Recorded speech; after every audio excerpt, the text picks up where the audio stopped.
So, for the part that we talk, I'm just here for a quick author talk to talk about not only the book, but you and how you became this inspirational woman that we speak of. So, as we have all said, who you who are you? Sylvia. For someone watching who doesn't know you at all, who are you? I think I can list like all the titles that I have.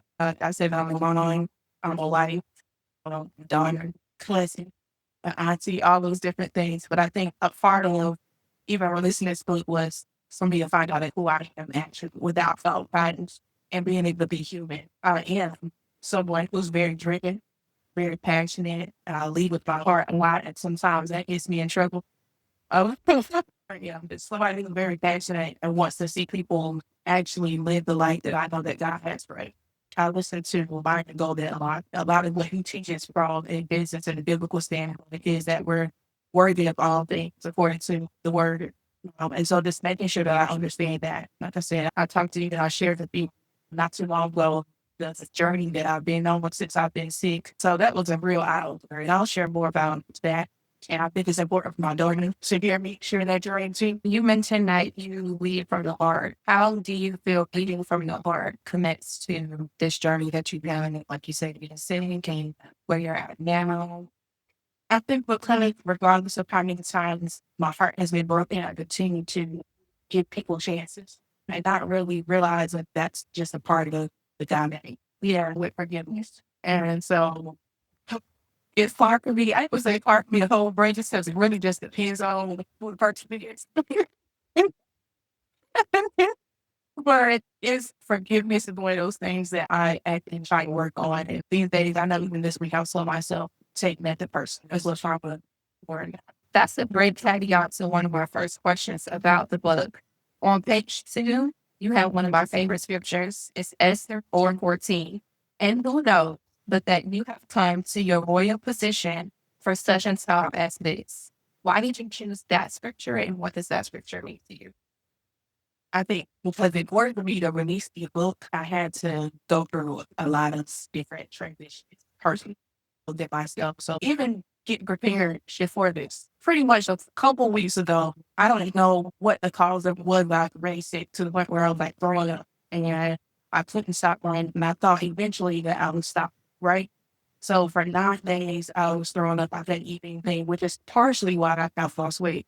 But now I made the decision to, I feel like that was God's way of giving me a reset. But it was one of those things I wasn't really prepared for. And I think what prepared me for it the most, I don't know, I never already told you. Even when having my husband in the room with me when it happened, I didn't have smoked marijuana since I was 17, right? It was part of the organized in the military. So it was one of those things that kept on coming to me and kept on doing things that kind of felt like it was setting me back, but I couldn't stop it, right? And so as I'm in the room, we had been there for 10 minutes and the curtain wasn't closed. And the doctor walks in and she says, "Oh, you're suffering from cannabis hypermesis." And regardless of me throwing up, feeling how I was feeling, all those things, I felt like, no, there's something else right. And she disregarded everything that was in the system about everything that I've been experiencing, and she jumped straight to that. And it was to the point where we were loud, like, I saw her, I was like, why would you even come here and say that?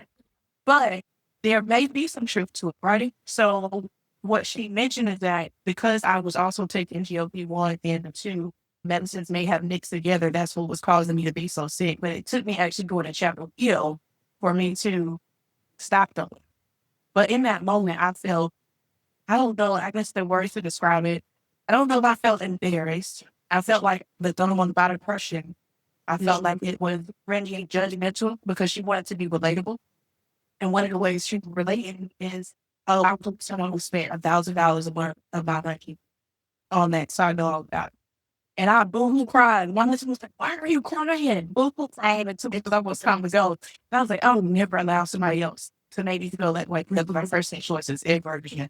And so I think for me, I had to go through that transition in order to get to the point where I could release a little bit, where I could be in front of people and be my truly authentic self instead of being one way at home and then coming and showing up in another way. Thank you for sharing that. It reminds me of a quote that I wrote down this year. It's to be, not to stay. we know how to sing like we are, right? Like one of my really good friends from Jamaica, she always like the best quotes. And so like, when she said it, it stuck with me because we know how to look apart. We know how to put one for the evening, for the seminar, for the workshop, or are you living what you're saying here on me. So thank you for the vulnerability that it takes to share that.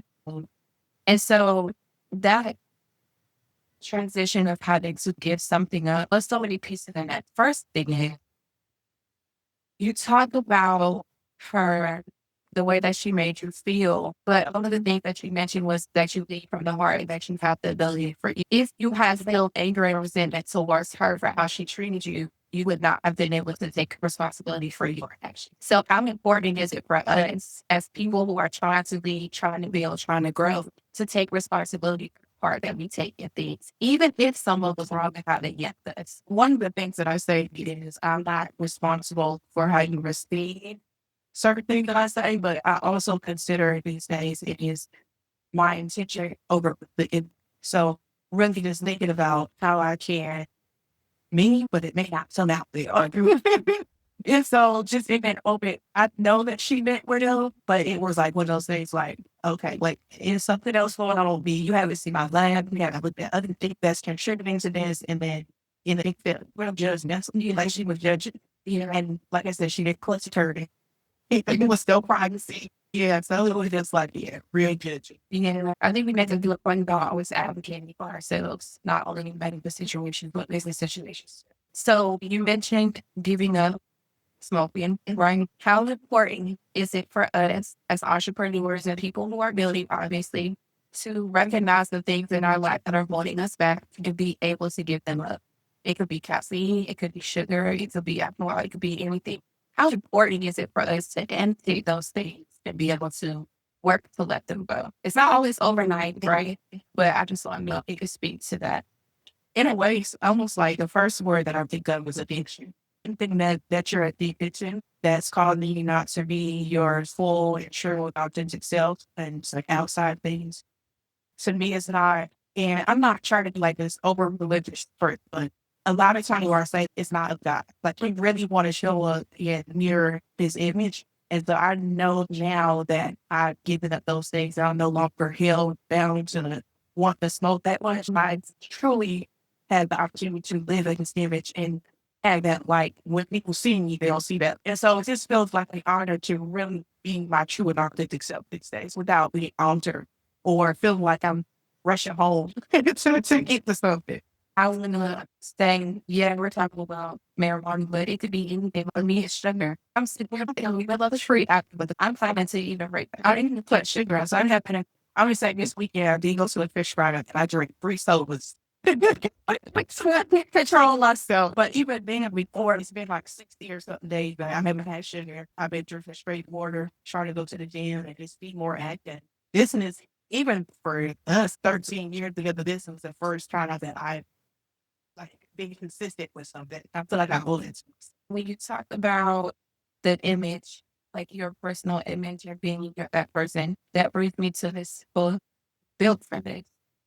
And when we think about image, I want to know, how does that matter who you are and who you're showing? And you said, I'm so nervous built for this. How can we be built for this if we're not being our true self? I thought being our true self was going on a retreat with Teacher with Johnson. I'm still breathing. That's not with smoke, right? The very first thing that was used against me was the fact that I was smoking. So where I felt like that was a safe space, and it was one of those things where I could just be myself, it wasn't. It was, like I said, it was something that was used against me. So again, I never want to be in a situation where people use my personal choice against me and try to destroy. And so I'm careful with who I share things with around, because I guess this sometimes that's what come with the territory. One thing that you do very often is you share very candidly. You share very openly, which is why so many of us say that you're authentic. You gave one example, but how hard is that, especially in this digital age where everything is saying people let a screenshot and send something to somebody? How is that difficult? I think it's still difficult for me because what I struggle with and what I have struggled with, even with marketing and stuff, is like showing up and not be a perfect fan. because that was one of the things that people would give me feedback on. You just look like you got it all together. You look like you don't need help. They don't need help. And I haven't been a person to ask for things. I'm really headstrong on what I know and how I know it. It was hard for me at first. Like even now, I'm like, I need to set up the video just before, but even now, I feel like it's not as easy. I think I still struggle with the authenticity online. Sitting in a space like this, I feel like people deserve it. You talked about not needing help. That will lead us to the first step in return right? Right? Yeah. Which is Sylvia, delegate. Why is the hardest skill for high achievement women? Because I just had to tell one of the high achievement women that were in the room today, the other day. We were talking about something, and she was like, but yeah, that's just something I'm gonna do myself. And I think that is so difficult because we can get it done faster and more efficient. But I think that as even with you getting it done faster and more efficient, figure out how to document. So in that way, when it is time to delegate and give to somebody else, you can give it to them the way that you want them to have it or receive it. And my rule of thumb for that is anything you have to do more than 2 times, you need to figure out how to automate it per day. And I think that part of it is just learning to release control. If you focus on the $10 task, you're missing out about the $1,000 opportunity. You can be making way more money where you can delegate that to someone else. But it really does take you doing the work first, no matter how long it takes. If it's 1 year, 2 years, or 3 years, it really takes you doing the work first before you can give it to someone else. What I've experienced is hiring virtual assistants. And sometimes when you hire virtual assistants who are in other countries and you don't really have a way to track them or you don't know what they're doing, they'll tell you they know how to do stuff, but they really don't. So because you don't have an SOP, you don't have a process, you're not tracking what they're doing, you're pretty much throwing money out the window. And so it's really important to make sure you actually do the work first and then go. And then it sounds like it's important to have even structure. Staying structured about fiction. Yeah, so like using different systems, like one of the systems that I've been using now for a while is called Screenshot Monitor. It's not because I want to watch them or I want to spy on them, but with the agentic tools that are now out there, they can measure the productivity. So you can measure whether or not what they're doing is actually helping you or is it hurting. And that was one of the ways I was able to recently discover. And I shared this with y'all. I recently went from having a full team to now I just have one person that's a website developer. And I just work with him to get projects done. And so in this transition, as I'm writing the book, I'm taking them through the delegate process. So it's looking at it, okay, what are y'all doing currently? Or what am I doing currently that I can give to you all? And then looking at it, and I'm jumping, but looking at the second thing as far as elimination. And that's where we stopped with them. They were still doing the work. It just wasn't happening as fast as it needs to be for us to meet our measurable goals, our KPIs, and actually look at how we're performing. And so things were just taking too long. It should take. We should not be building a website for 2 weeks or whatever. Like we know how to get it done a lot faster, and that's allowed me to be able to really walk myself through different. Thank you for sharing that because you're the type of leader that says, "Oh, I'm teaching, but I'm also teaching," and that's important because you're never sitting on this backwards to say, "Oh, this is how I do it." It's more of a continual process. Yeah, but I would say that I'm telling you that's what people think of me, that I put myself on a pedestal or 5 horse and are better than this. No, I'm going to do the same thing. It just looks different. It feels different. The way that I vocalize it is different. Because I was talking to somebody yesterday, everything you say sounds foreign. It's I don't mean for it to sound foreign. I'm just yeah, that's going to get to another question I have. So let me ask you this first. On chapter 1, you said burnout is the symptom of poor delegation, starting with the mind. Speak a little bit about transforming our thoughts to be able to delegate. So we can listen to everything everybody has to say, all of the advice that people have, but you have to really figure out what works for you and then also figure out how you can diversify with you. So that way you're not all solely dependent on one thing. And you can have multiple streams of income and multiple things coming in either way you're not performing. Yeah. This next we have eliminate, like you were getting into. What is something that we hold on to that we think is essential, but it's actually just weight? Because I was so afraid to lose my teeth. I was like, how am I going to do this? I was so scared to lose my hands. No, I was so afraid to lose them that I could not still say. And so it took me actually implementing the system and showing them that, hey, based on your productivity, this is what it's showing me. And this is how you're performing. And this is what's happening. So I had to lead with facts and not emotions. I had to take all of that out with head on, been emotional, I would have just let them stay around. But I had to really look at performance. How important is it for us to separate emotion from the facts and from the business? It's really important because I have not always been that way.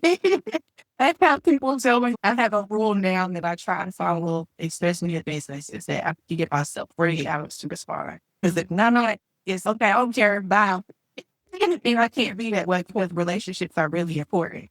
And so looking at how to be more gentle with people because they're human too and you're human, but they kind of understand that. And so that might lead to a bad review or them trying to say stuff to you to ruin your reputation. So in business, you have to be very careful. And I think you say something like that in dedication too about saying no. Then overactive that too. I can say no, but I can say it. Yeah. I can say no, but I can maintain this relationship or collaboration. What have most of us already earned or understand or know that we're sitting on and we haven't realized it? We're not utilizing it. I would say the fact that I think most builders in the room have built something successful. And so being able to monetize it in another way, not just physically or offering services, but being able to document the process to where you can teach other people, but maybe a digital format. And so figuring out how you can leverage that, digital landscape, so taking up as much digital space as possible.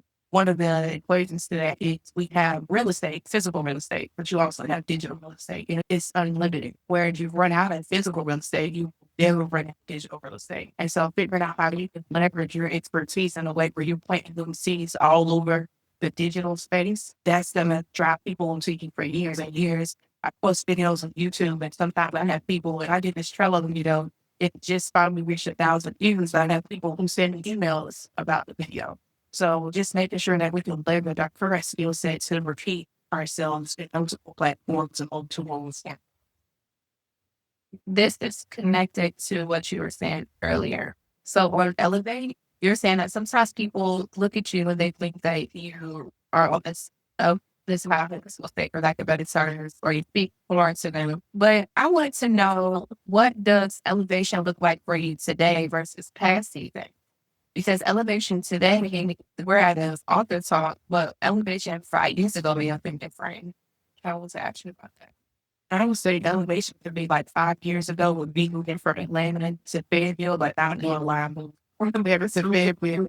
And I think that was something bigger. So people would ask me, why did you move from Atlanta to Fayetteville? I think that then I didn't really understand it because a part of me, like I said, I wanted to help people. There was different things that I did and I paid for out of my own pocket in hopes that people would see the best version of themselves. And in the end, I was left by myself. Like literally hit rock bottom, had to regroup and really figure out what my next move was going to be, even before I found myself in contract. And that was one of the things that really helped me in my business because before then, it was like a train wreck. And I've shared, in order for me to elevate, I've had to think about how can I move past people that are blockers and get to the decision makers and the people that are going to tell me yes. And so that's really what I focused on when I looked at Fayetteville, but that didn't happen for me until probably like a year and a half after I learned. That's like when I got my first stuff in contract. Before then, figuring out how can I had this office space. I've been in it since 2019. I lived in Georgia probably like a year or two before I was able to physically come to the space. So it was just sitting here and I was just paying money for it. And so just figuring out how could I monetize off of everything that I want to do without depending on someone else. And so when I say I built my own table, when I say built for this, is literally off the strength of me not considering the fact that somebody may tell me no, and that's okay, but I'm going to still move forward and figure out how can I do it without that person. Yeah. How long have you been like this? Since 2017. I started in 2016. I got my start in the paper area experience. Someone stole my identity. It broke our car. Yeah, store. Yeah. So we were in the army and we visited Atlanta and we were going to this club and I told my husband, don't park on this street. And I told him, don't park over here. And I think as we were walking in, I don't know, we left the car door open because we were talking. about where people parking going into it. And so when we came out, we had such a good time. We didn't even know that our stuff was going. So the next day, we was going back to Atlanta. And because we were in the military, we had to have our ID to get on post. But we was like, all of our stuff is gone. We went shopping and everything. They took everything. They took our wallets. They took clothes that we bought. And I didn't really pay attention to it because it was one of those things where I didn't think nothing of it. And it was like 3 years later, after we had got out of the Army, moved to Georgia, that I got an alert on my phone that somebody went on a car. And I'm like, if they bought fire, I should have went and bought a car. I didn't know. Because the time I was with my co-signer, so I wasn't thinking about credit. When I found out, I was working for Amazon, making $10 an hour, and I was sitting at that desk smoking a pack of cigarettes a day because I was so stressed out. But I didn't know. I couldn't figure out anything outside of what I was currently in. Even then, my mind is nowhere near where I am today. I didn't see myself being able to say, oh, I don't make $1,000, I make $1,000. It was like, that was a lot of money to me. And so I ended up starting, my mom was my first client. I fixed my credit first. And then my mom was my first client that actually let me do it. And she didn't believe it first. She didn't believe it. I could fix credit. And I could see that we learned that you just wait for 7 years. But now I know that too. If you start looking bad credit, worry about your cash flow. Just learning through experience and that you have to understand that life happens and sometimes you can't control those things. And so me learning how to get my identity stolen was one of those things that needed to happen in order for me to become who I am. But at the time, I did not know I fixed my credit a year. That's how I got my start in 2017. And then once I moved here, I had an online coaching community called Credit Sisters. And so we were all in the credit repair industry. We spent 5 hours on a call where I showed them the back end of our system. And by the end of it, they would catch up in like $700 just for me. I was not expecting it. And since then, I've transitioned into business development, operations management. I graduated from Valdosta State University. So I feel like even going to college helped me become a better person in business. I think it's practical for people to hear how long you've been at it. So when they see you and they say, oh, what you're saying is foreign. Yeah, it's foreign because I don't have to work to get where I'm at. Many of us are just starting. We're just trying to get where you're at. But it's good to remember that you've been in the foundation, in the mud, in the dirt, pulling yourself back out. And so that's why you're able to show us now. So thank you for sharing that. Sorry it happened to you. I'm not here. Let's talk about monetize without auditing, about being able to monetize multiple things, multiple revenues, the things that we just are already doing, which I'm seeing is a reoccurring theme where you're teaching, you're already doing it. Where's this mindset come from? And how can we apply it? So with me saying that, like I've been watching my ability, he's really changed my mindset when it comes to that, even before, like when I wrote the book, just figuring out how to diversify your portfolio so you're not dependent on just one set income. For a long time, I was dependent on credit repair, and I didn't have any other streams of income. But what became really important for me is to develop partnerships. So looking at companies that are already potentially marketing or sharing those resources and looking at, do they have affiliate programs? And so that helped me with the monetization. Now I create blog posts and articles and I can talk to people about those aspects. And it actually took me reaching out to someone in Atlanta, Georgia to figure out how to monetize my office space. So sometimes we have to network outside where they currently are, because it's not that people don't want to help you. Sometimes they don't know. And if they don't want to help you, it's because they think that you're going to one up them. And so just figuring out how can I get in front of people or talk to people that's going to be able to really tell me without them feeling like I'm taking. I'm learning behind your statement. Yeah. That's why you share what you share.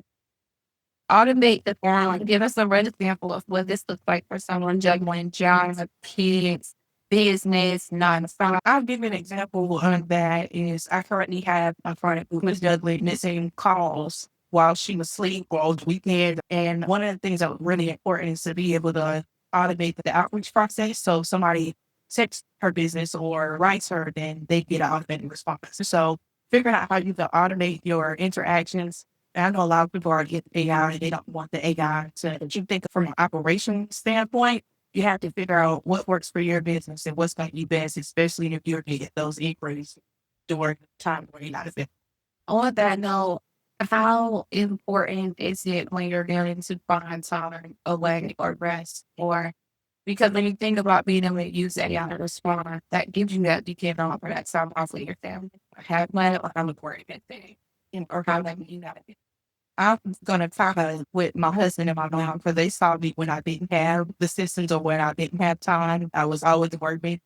And so I would say it's very important because you miss out on time with your kids. You miss out on times with your husband and my mom. And I was there. I don't think it's my business was, if it wasn't where it is now, that I would still be in the ground and trying to do everything. So it was important for me to figure out what I ought to do down there. And I actually came up with that phrase when I had the Fridget sisters. I was able to automate people's business using Trello, using Zapier. So I didn't have either, but I was like just connecting different systems. But that just allowed me to figure out how to, how to make money, was how to wake up to notifications and how to still be able to be present even when you're not available. So it was really important for me to figure out how to spend time. So sometimes I tell people, I got interns, so I've been working 10 to 5 now, but I used to be 10 to 3 days a week. But now that I'm trying to train them and things like that. What's one metric that we obsess over that doesn't actually move the needle? Sometimes we're focused on the wrong thing. I would say social media because it's just a tool. It's not the end all be all. And I remember we were playing a game at my regular house, and it was one of the questions was like basically what do I focus on that you think I should or something like that. And I still was like social media because it's almost like that's what it looks like that I solely focus on social media or that I care about how things appear on social media. One thing that I've had done recently is I might, and this gonna sound bad, but I might block you on social media, but that don't mean I like you. But that means that I really value having a human interaction, even a relationship with you, versus knowing that you are there, but in real life, you don't have that energy. So when it comes down to social media, it has been one of those things that I've had to realize that it's not that serious. It's just a tool. And so I would just want other people to know that as well. Because a lot of times you stress out, oh, I'm not posting. And it's okay because you still need to be a human, but just make sure that you use it as a tool. Or when you use it as a tool, that you're showing up for yourself and your business. The last one I'll ask you or this part is expand without burning out. Is burning out inevitable or is it a sign of something that's broken in our system? I think that is a sign of something that's broken. I feel like it's you lacking the focus that you need in order to really expand. And I would say that I feel comfortable enough saying that I am in my expansion phase just because now with the agentic browsers and artificial intelligence, you're able to train these agents to, I'm able to apply for speaking engagements and PR opportunities and different things all over in a matter of 10 minutes because I know who I am now. And I know what my products are, I know what my services are. And so it allowed me to be able to apply for things. I had like my first international speaking engagement coming up in Canada. And so just being able to expand in a way where you feel comfortable. And I tell people sometimes do what feels good to you. That might sound crazy. And people might feel like I gotta do this and I gotta do that. No, do it what makes you without adding extra stress to yourself. If we could implement one letter of the Delegate, like this weekend, what would you recommend? I would say you have to start with Delegate first. So just figuring out what it is that you think that's taking up the most time and figure out how to get that off your plate. First thing that came to mind for me, but with my mindset, I did it myself, which is cleaning up, right? I used to be like, oh, I'm just the other housekeeper, right? But it gave me a peace of mind to go home and really just clean up our space and get it comfortable. But really just figuring out what things that you have on your plate that you could be delegating to somebody else if you have the capacity. So like one of my FRA sisters, she talked about she done delegated everything. She don't drive nowhere. She don't pay her bills. She don't do nothing, but it has made her life easier because she wears so many hats. And so that's why I say figure out what works for you. I can sit here and tell you all day that you shouldn't be doing this or you shouldn't be doing that, but it's really what works for your life. And you said about 30 minutes, I still. You wrote A hobby is something you do because it fulfills you with no obligation to generate a return. A business is an entity with a value exchange, a center, revenue, cost structure, growth trajectory, and reliance to sustain itself over time. You can love a business deeply, but love is not a financial strategy. At some point, what you do has to be able to fund its own existence. And it's give us some advice, or let's talk a little bit to close out about, is this a hobby or is this a business? Mm. I feel like you know whether it's a hobby versus a business on what's in your bank account. So when it's a hobby, you're giving away stuff when you're treating it. You give away stuff and you leave with your heart. And there's people out there that's not great at charge. And so when you're thinking you're leaving as a business, you're leading with the numbers and the KPIs and performance and knowing that you have to be a bottom line number every single month. And so actually establishing and knowing what that bottom line number is, whether it's $3,000 or $5,000, if you're not meeting that goal, then you're probably treating the business like a hobby. And so even for me, making sure that I at least meet my bottom line number lets me know that I'm actually running the business. Period. And so I think that was my big piece for us to go back. We're looking at our own businesses. Are we structuring them? Are we just having fun and having a hobby, or are we structuring them? And then we'll ask this last question. What is the most not apologizing thing you have done in 2026? Yeah. I would say not charging, like quoting my prices. And not really either it is for sometimes, and I'm looking at Lisa and I'm curious because have been like back and forth about it, right? So sometimes we want to withhold the information. And even though I'm like, you give too much away, you can tell people everything.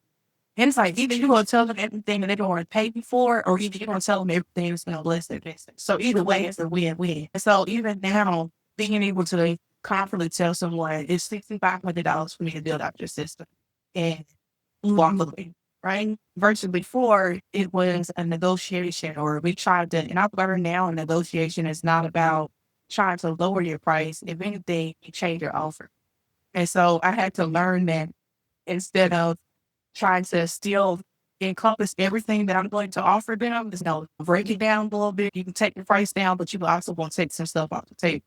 And before it was like, I'm still going to do all of this at $6,500 and what the price should be, but I'm going to take it down to 2,000. So then I think by the time they take the $2,000, that money is already spent.